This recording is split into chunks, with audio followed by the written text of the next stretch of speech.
کچھ لوگوں نے نا پکا ذہن بنا لیا یہ کہنے کا کہ ہاتھ بڑا تنگ ہے.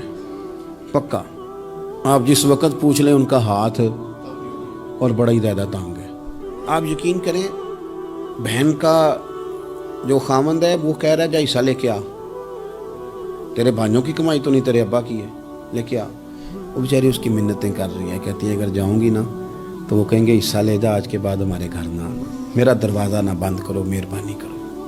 اور بھائی سے بات کرتی ہے تو کہتا ہے ہاتھ ہی بڑا تنگ ہے, جب ٹھیک ہوگا تو دے دوں گا. نہ کریں یہ ظلم. ہمارے اپنے تڑپتے رہتے ہیں اور ہماری دولتیں اندر پڑی رہتی ہیں. ہمارے اپنے چھوٹی چھوٹی ضروریات کے لیے پریشان ہوتے ہیں, لیکن ہم بڑے بڑے بہانے ہیں ہمارے پاس. کہتے ہیں یہ نکما ہے, یہ نکھٹو ہے, یہ کام نہیں کرتا, اس میں فلانا ہے, بے فلانا ہے, بلے میں نے نہیں ساتھ چلنا. اظہار جب آپ کے اندر پیدا ہوتا ہے نا, اظہار جب کسی کے لیے آپ حساس ہوتے ہیں تو آپ کو بھی سرور حاصل ہوتا ہے.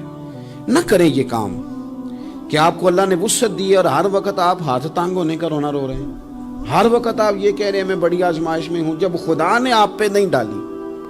تو اتنے جھوٹ بولنا صرف اس لیے کہ میرے پیسے بچ جائیں, صرف اس لیے کہانی سنانا کہ حالات میرے بڑے خراب ہیں کہ کوئی بندہ میرے سے کوئی تھوڑا بہت قرض نہ مانگ لے. سنو, نبی پاک صلی اللہ علیہ وسلم کے پاس مہمان آ گیا, بخاری مسلم ہے. حضور نے ازواج مطہرات کے گھروں میں پیغام بھیجا کچھ چیز ہے ضیافت کے لیے. یا رسول اللہ کچھ بھی نہیں, یہ دو جہاں کے شاہ ہیں اور پاس کچھ رکھتے نہیں, دو جہاں کی نعمتیں ہیں ان کے خالی ہاتھ میں. یا رسول اللہ کوئی چیز بھی نہیں.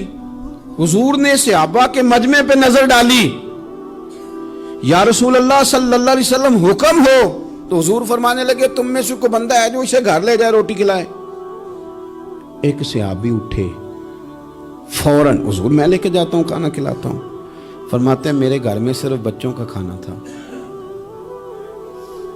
یہ نہیں کہ فریزر بھرا ہوا ہے نعمتوں سے, صرف بچوں کا کھانا. یہ نہیں کہ کسی کو دیکھ کے اپنی ہنڈیا پہ برتن دے لیا, صرف بچوں کا کھانا. کہتے ہیں گھر گیا, بیوی سے کہا کیا کیفیت ہے, کہنے لگی بچوں کی روٹی ہے. میں نے کہا بچے سلا دے, صبح ناشتہ کر لیں گے.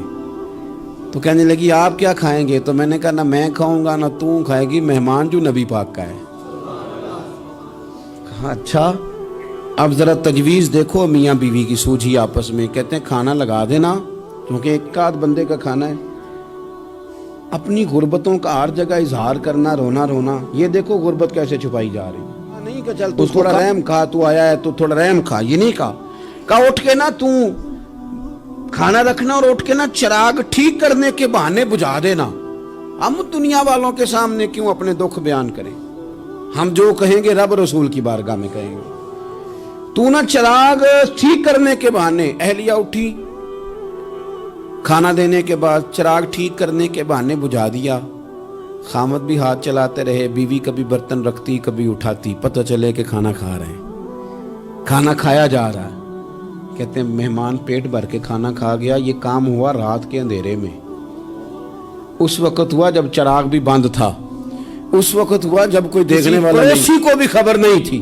فرماتے ہیں صبح کے اجالے میں اس مہمان کو لے کے مسجد نبوی میں نے قدم رکھا تو نبی کریم نے فرمایا رات جو تم نے کام کیا ہے نا اسے دیکھ کے میرا رب بڑا مسکرایا ہے, اللہ بڑا مسکرایا ہے. اللہ تر دامنی پہ شیخ ہماری نہ جائیے, ہم دامن نہ چھوڑ دیں تو فرشتے وضو کریں. یہ شان ہے صحابہ کی. نبی کریم علیہ السلام نے فرمایا رب رات مسکرایا تیرا یہ انداز دیکھ کے, اور اس نے قرآن نازل کیا وَيُبْصِرُونَ عَلَىٰ أَنفُسِهِمْ وَلَوْ كَانَ بِهِمْ خَصَاصَةٌ. کچھ لوگ وہ ہیں جنہیں بڑی بھی ضرورت ہو تو دوسروں پر احسار کر دیتے ہیں, قربانی دے دیتے ہیں. رب مسکرایا ہے, اندر پیسے رکھے ہوئے ہیں, اندر پیسے رکھے ہوئے ہیں. اور بہن آ کے منت کر رہی ہے کہ بھائی حالات بڑے خراب ہیں, تھوڑی سی مہربانی کر. تو کہتے ہیں بہن پردہ ہی ہے بس, کیسے بتاؤں تجھے حالات, کیا بتاؤں, کام کتنی مشکل سے چلتا.